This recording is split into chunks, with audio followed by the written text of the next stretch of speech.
Dar viena dalis - grindys. Grindis vėlgi darėmės patys. Įsivedžiojom kanalizaciją. Kodėl nedarėm juodgrindžių? Jeigu jūs būtumėt pelė, pagalvokit, ką jūs veiktumėt. Mano atveju čia yra supilta smėlis, sutrombuotas su 400 kg vibro plokštė. Jeigu jūs būtumėt pelė, ką jūs veiktumėt tam sutrombuotam smėlį ir kam jums reikalingos juodgrindys? Tada kanalizacija. Kanalizacija. Štai kanalizacija prasideda čia.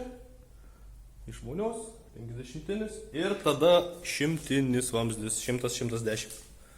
Visur, kad kuo kampai gautųsi tiesesni. Kaip pirkau kanalizaciją? Pasibraižiau brėžinuką ant lapo, tada nuvažiavau į parduotuvę ir susirinkau tik tai alkūnės. Kokių man maždaug reikės, kokių 3 kokių alkūnių. Išsidėliojau parduotuvėje viską, maždaug sustvėriau mazgais, parsivežiau, įsidėliojau viską ant smėlio. Tarkim čia yra alkūniai, trišakis, tokius visus mazgus, tada vėl čia perėjimai, viskas, išsidėliojau ir tada pasižiūrėjau, kokių ilgų vamzdžių reikės. Tada susižiūrėjau vamzdžius ir tada parvažiavęs viskas susitvėriau. Štai, vamzdžiai. Čia sūnus mano žaidžia konstruktorius. Kas čia klausimas? Čia vėliau apie tai. Tada visur dėjau vamzdžius, kiek įmanoma visur dėjau 110. Nepataupykit, nedėkit 50. Kiek sutaupysit pinigų? Turėsit problemų. Dabar pavyzdžiui, štai. Čia pas mane bus tik tai kriauklė ir šitas skalbimo mašina. Bet aš dėjau 110 vamzdžių. Kodėl? O ką aš sutaupysiu, dėdamas ne 110? Ir tada aš per šitą pralandą, jeigu man gyvenime prireiks, aš turiu visą praėjimą per sieną. Visas čia eina vamzdis 110. Aš turiu praėjimą, visur išsivalau. Čia irgi virtuvė, jungtis kas virtuvė, jungiasi kriauklė, indaplovė, daugiau nieko. Lygiai taip pačiai. 110 per grindis bent jau. Dabar aš įsivaizduoju, kad aš įsidedu 50 vamzdį, nusivedu po grindim kažkur, iš kriauklės ir riebalai visi. Keli metai pradeda kemštis. Įsidedu 110, pamirštu. Blogiausia atveju čia yra 110, aš čia galiu, nežinau, žiurkėną įleisti, kad man iškastų tą vamzdį. Tada viena iš geresnių statybos legendų. Koks yra kanalizacijos vamzdžių nuolydis? Rankų miškas? Jau matau, visi reikia. Metras, centimetras. Stop. Sustabdom video, įsijungia Google. Gamintojus pasižiūrėkit. Ką gamintojai rekomenduoja? Metras, 2 centimetrai. Šimtinis vamzdis. Metras, 2 centimetrai. Ne centimetras, 2 centimetrai. Taip ir visur susidėjau. 50 vamzdis, neprisimenu, turbūt 3 cm. 100 2 cm. Toliau 160, ten jau kur eina turbūt iki centimetrų galima. Kuo storesnis vamzdis, tuo mažesnis nuolydis. Ir va taip va. Ir viską išsivedžiojau. Nedarykit stačių kampų. Kur jau atrodo tik tai status kampas. Yra niuansų. Pas mane buvo galima, pavyzdžiui, daryti štai čia. Bet aš sužaidžiau su alkūnėm, čia viskas gavosi gerai. Čia pas mane bus klozetas ir ateina vamzdis iš anos pusės tiesiai. Ir kakalas kris žemyn. Tai jisai kris pas mane dabar per kampą. Bet jeigu net jis būtų kritę žemyn, o pas mane tenai stovės skalbimo mašina, iš kur pastovi vanduo atbėginės. Tai man ten tas kakalas nukritęs ilgai nestovės, iš skalbimo mašiną ir viską išplaus, nuneš. Viskas galima ir aštresniu kampu, bet geriau ne. Kodėl čia yra padaryti? Čia yra trapas bus, dėl to čia net grindys nėra išbetonuotos. Grįžtant prie grindų. Įsipylėm smėlį, išsilyginom, kai kanalizaciją išsivedžiojom, žinoma. Įsilyginom smėlį, sutrombavom Viską išsilyginom su lazeriu, gražiai, tvarkingai, smėlį, sutrombavom, sudėjom pirmą sluoksnį polistirolų ir sutrombavome. Važiavau su vibro plokšte 50 kg per polistirolą. Švelniai pravažiavau. Dėl ko, sakysit, nereikia nesąmonį sulaužysi polistirolą. Ne, polistirolas nesusilaužy nieko. Kai tu atsiklaupi ant žemės, su koja va tai va prakasi biškį smėlį ir gaunasi mažas kalniukas. Padedi polistirolą ir jisai stovi ant to kalniuko. Ir tau jisai padėsit jį, sukrausi ant viršaus, užbetonuosi, per kiek laiko tas kalniukas įsilygins ir tau polistirolas pasmuks.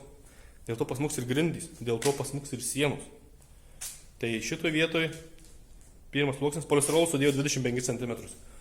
10 cm pravažiavau su trombovke, dėjau antrą sluoksnį 5 cm. Viską suklijuodamas tarpusavyje su penosilu 878 berods klijais, putom, purškiamom. Ir tam 5 cm sluoksnį dar prasivedžiau vamzdžius, karštas šaltas vanduo. Čia į virtuvę ir techninį patalpoj, labai nedaug, vedžiau henku, storokų henku, neatsimenu kiek čia, 20 kažkelių.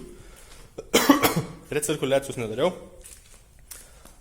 Ir tada ant viršaus dar 10 cm polistirolo ir viskas suklijuota tarpusavį su penosilu. Dedi purški klijus ant penosilių, tada susidedi lapus ir ant viršaus prikrauni plytų. Susispaudžia, kol pasiruoši kitus, tais plytas praktiškai gali nuimti. Ir taip keliavau. Susidedi, priklijuoji, perneši, vėl ir vėl ir vėl ir vėl ir vėl. Tada ties sienomis pas mane pagal projektą gavosi va tokie, netgi čia nuspiešęs. Čia yra grindys, betonas, čia yra polistirolas 15 cm ir čia lieka tik 10. Dariau tokius valovus, kurie susidėjau čia 5 mm tinklas, lankstinys iš tinklų. Čia liko tik 10 cm polistirolų po apačią, čia gavosi 20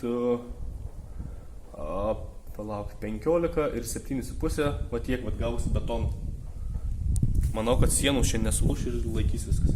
Tai visur, kur eis per tvarinį sienos, visur gausi apie pusį metrų pločio, toks lovys su išlankstytu šituo ir viskas pribetonuota. Betonavo geriausiai aplinkui žinomi dzūkai betonuotojai, atvažiavo, vyrai traukė, į betoną nedėjau armatūros tinklų. Dėjau tik tai ties, kur tenai sienos bus. Sienos pas mane bus, va, jeigu video stebit, tai ant sienų yra raudoni brūkšniai. Tai sienos. Tai dėjau tik tai ties tenai, lankstinius ir dar ant viršaus uždėjau dar tinklų. O visur kitur dėjau tik tai, va, čia gal matosi. Plaušiukas. Į betoną įmaišė fibrą, plaušą.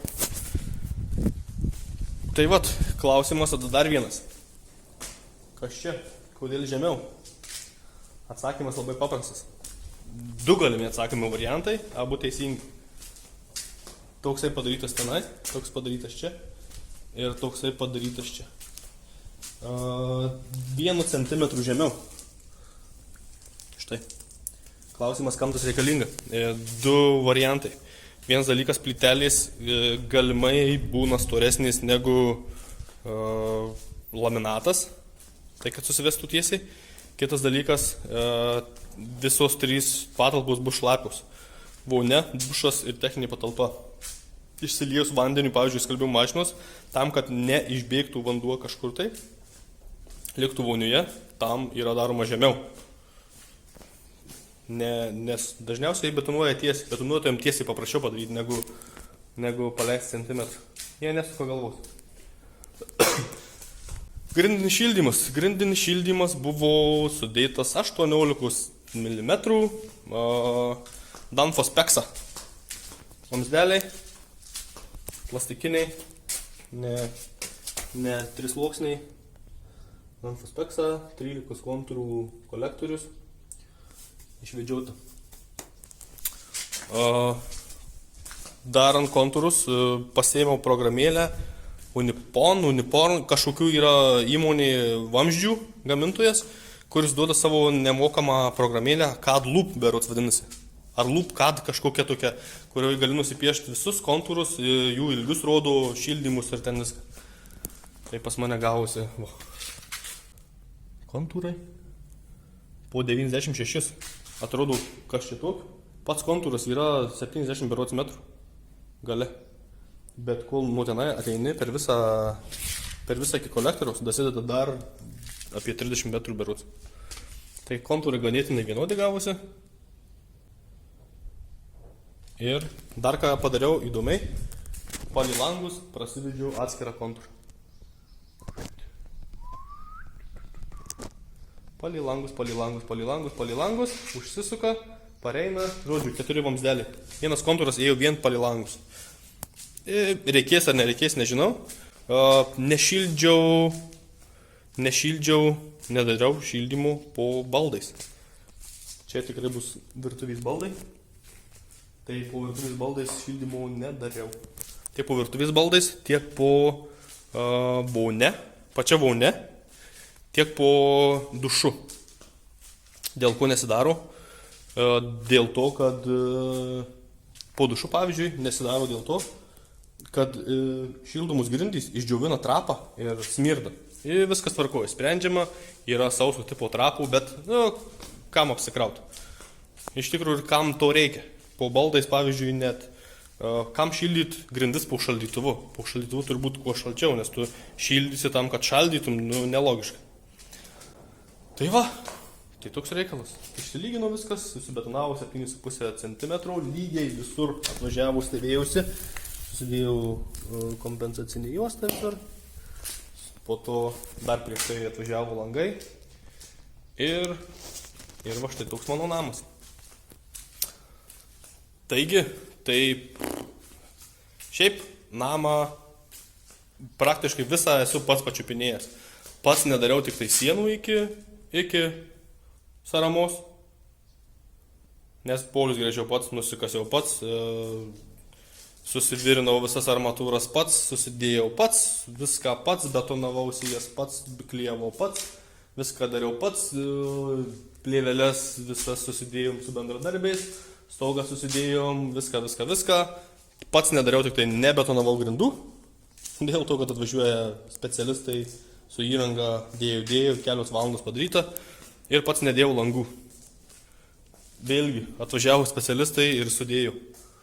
Pavyzdžiui, šitas langas sveria apie 300 kg berods. Ką aš vienas padarysiu?